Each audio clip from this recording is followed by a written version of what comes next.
वहां पे एक ग्रुप ने अगर बंदूकें उठा के फैसला किया है और इधर से कहा जाए कि जी आप बंदूकों के मुकाबले में बंदूक का जवाब न दें, तो उनको खुली छूट तो नहीं दी जा सकती। जब पंजाबियों का कत्लेआम होता रहा तो कई सियासी लीडर ऐसे भी हैं जो उस पर खामोश रहे। आप बजाय फैसला जो है वहाँ पे या वहाँ पे करने के, आप यहाँ पे पार्लियामान के अंदर कर लीजिए, ओनरशिप पार्लियामान को दीजिए। मुमकिन इस वक्त तो मेजॉरिटी है आपके पास। दीगर जो इलाके हैं पाकिस्तान के, बलूचिस्तान के अलावा, वो शायद उनको समझने के लिए तैयार नहीं है या उनको समझ में नहीं आ रही। कॉम्प्रस जमातें जो अभी भी वहाँ पे जो उनकी नेशनलिस्ट पार्टीज़ हैं वो वहाँ पे मौजूद हैं, जिनको एक मुनज़्ज़म तरीके से पॉलिटिक्स से बाहर किया गया है।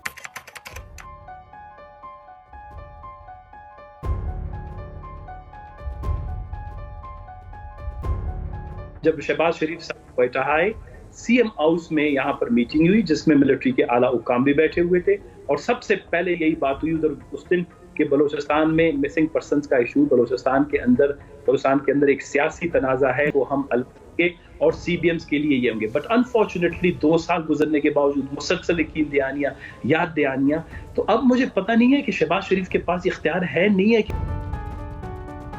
दहशतगर्दी के वाक़यात पहले कौम परस्तों की बड़ी मुस्तनद आवाज़ें उठा करती थी, अब वो मादूम होती जा रही हैं। इसका फिर प्राइम मिनिस्टर क्या हल निकालेंगे, आसिफ अली जरदारी साहब इसका क्या हल निकालेंगे। और वो तो अक्सर कहा करते थे कि मैं बलोच सदर हूँ, तो बलूचिस्तान इशू पर आसिफ अली जरदारी हों, फजलुर रहमान साहब हों, शहबाज शरीफ साहब हों, दीगर पॉलिटिकल एलीट हो, तहरीक इंसाफ हो, ये सारा क्या रोल प्ले कर सकती है और क्या रोल होना चाहिए। माजी में पॉलिटिकल लोगों से भी बेशुमार बलूचिस्तान के हालात को लेकर, भुट्टो साहब के दौर में वहाँ ऑपरेशन होते रहे, फिर पीपल्स पार्टी ने जब सनात ज़ाहिरी की हुकूमत गिराई और बाप पार्टी बनी, अब्दुल मालिक की हुकूमत, ये सारा मामला तो पॉलिटिकल कंसेंसस को लेकर और साथ डायलॉग को लेकर और साथ आपके अपने वज़ीर आला कल फरमा रहे थे पार्लियामान में कि मैं इन कैमरा ब्रीफिंग्स में बेशुमार दफ़ा बता चुका हूँ कि कोई भी बात करने को रेडी नहीं है, कोई भी बात करने को तैयार ही नहीं है। फिर वहाँ से जो कौम परस्त आवाज़ें उठती थी अख्तर जान मेंगल साहब की सूरत में, बाकी लोगों की सूरत में, वो कहते हैं हमारे हाथ में कुछ नहीं है, मालिक बलोच कहते हैं मेरे हाथ में कुछ नहीं है। तो इन सारे मामलात को कैसे आप देखते हैं? देखिए, जो तो दहशतगर्द है वो तो यकीनन ना डॉक्टर मालिक साहब के कंट्रोल में है, ना अख्तर जान मेंगल साहब के कंट्रोल में है। और वहां पे एक ग्रुप ने अगर बंदूकें उठा के फैसला किया है और इधर से कहा जाए कि जी आप बंदूकों के मुकाबले में बंदूक का जवाब न दें, तो उनको खुली छूट तो नहीं दी जा सकती। बहुत सारे सियासी लीडरों ने हमेशा इस तरह के कत्लेआम को कंडेम किया है, लेकिन ये बात भी दुरुस्त है कि बहुत सारे इश्यूज जब पंजाबियों का कत्लेआम होता रहा तो कई सियासी लीडर ऐसे भी हैं जो उस पर खामोश रहे और उनकी खामोशी जो थी वो बड़ी ज़ूमानी थी। और इसमें मैं सिंपल ये गुजारिश करूंगा, देखें ना, ऑपरेशन हुए किसी भी दौर में हुए, ऑपरेशन कोई चॉइस होता है जी, कोई खुशी से कर सकता है, कोई हुकूमत खुशी से चाहती है।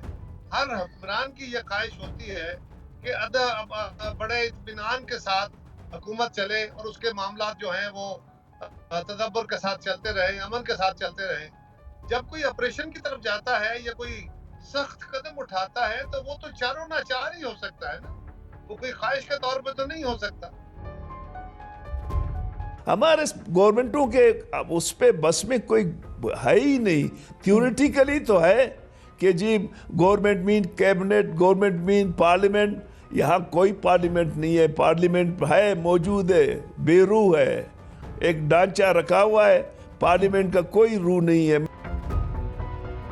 अब्दुल मालिक बलोच कहते हैं, साबिक सीएम भी हैं, वो कहते हैं मेरे हाथ में भी कुछ नहीं है। पार्लियामान पहले स्टैंड करता था और स्वात ऑपरेशन में पूरा पार्लियामान खड़ा था फोर्सेस के पीछे और बात यहाँ से शुरू होती थी। अब आप इन सारे मामलात में पार्लियामान का रोल क्या देख रहे हैं? पार्लियामान को कहाँ होना चाहिए? यूनिटी की जो कमी है, यही फेज से कैसे पूरा कर सकते हैं? यही हम अर्ज करते हैं। हम कहते हैं कि हम भी चूँकि इस मुल्क के शहरी हैं, आप बजाय फैसला जो है वहाँ पे या वहाँ पे करने के, आप यहाँ पे पार्लियामान के अंदर कर लीजिए, ओनरशिप पार्लियामान को दीजिए। मुमकिन इस वक्त तो मेजॉरिटी है आपके पास, राइटली या रॉन्गली मेजॉरिटी आपके पास है, फैसला वही होना है जो आपने चाहना। मगर उसको ओनरशिप दीजिए। वो आप जो है ना वो एक रस्मी ओनरशिप भी देने के कायल नहीं है, तो फिर इस वजह से जो है ना पार्लियामान का रोल जो है नीचे चला जाता है, और फिर जब पार्लियामान का रोल नीचे चला जाए तो लोग उसको ओन नहीं करते हैं चीज़ों को।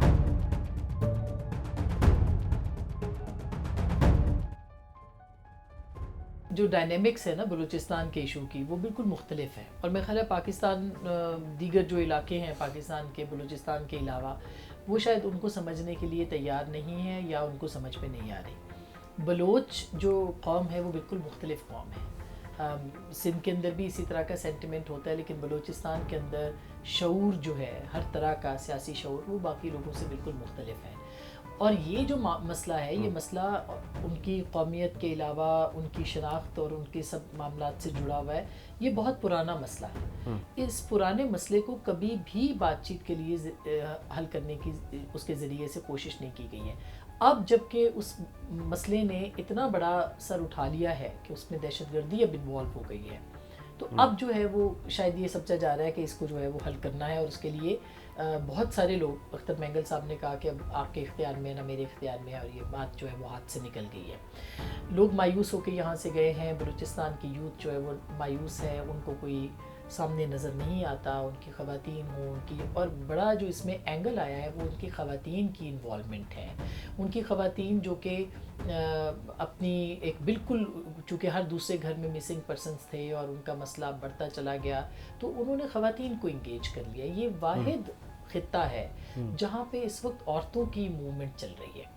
और उसको आप जो भी कहें, आप जो नफ़रत का इजहार करें या उससे मोहब्बत का इजहार करें, मगर ये एक फैक्ट है, ये एक रियलिटी है। और इस रियलिटी को अब तक नहीं समझा गया, और अब भी अगर ना समझा गया तो मेरा ख्याल है कि चीज़ें और ख़राब होंगी।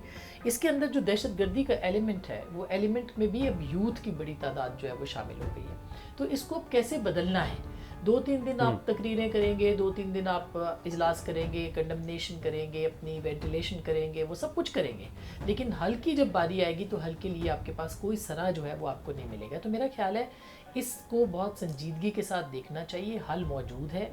कॉम्प्रस जमातें जो अभी भी वहाँ पे, जो उनकी नेशनलिस्ट पार्टीज़ हैं, वो वहाँ पे मौजूद हैं, जिनको एक मुनज़्ज़म तरीके से पॉलिटिक्स से बाहर किया गया है। उनको सियासत से बिल्कुल इर्रेलेवेंट किया गया। एक ऑर्गेनिक जो वहाँ की सपोर्ट थी उसको माइनस किया गया, और उसके बाद आपने अपनी मर्ज़ी की हुकूमतें, अपनी मंशाओं की जो एक बंदोबस्त थे वो वहाँ पे किए, जिसके बाद सूरत हाल ये हो गई है कि पॉलिटिकल सिस्टम पे वहाँ पे लोगों का यकीन नहीं रहा। तो मेरा ख्याल है कि इसको इस संजीदगी से पॉलिटिकल डिस्कोर्स जो है वहाँ पे उसको आजमाना चाहिए। अभी भी जो वहाँ के लोग हैं, जो जमातें हैं, जिनको लोग अभी भी उनसे बात करते हैं, सुनते हैं, उनको इंगेज करना चाहिए। वरना फिर यही होगा जो आपने कहा कि कुछ बड़े बोल देते हैं, कुछ सीरियसनेस दिखाते हैं, 2-4 दिन तकरीरें होती हैं और लोग आगे बढ़ जाते हैं। उनको इसको वो एक और अलमिये का, अल्लाह ना करे जैसे अभी जाफर एक्सप्रेस का हुआ, एक और अलमिये के मुंतज़िर रहते हैं और फिर वो आगे चल जाते हैं।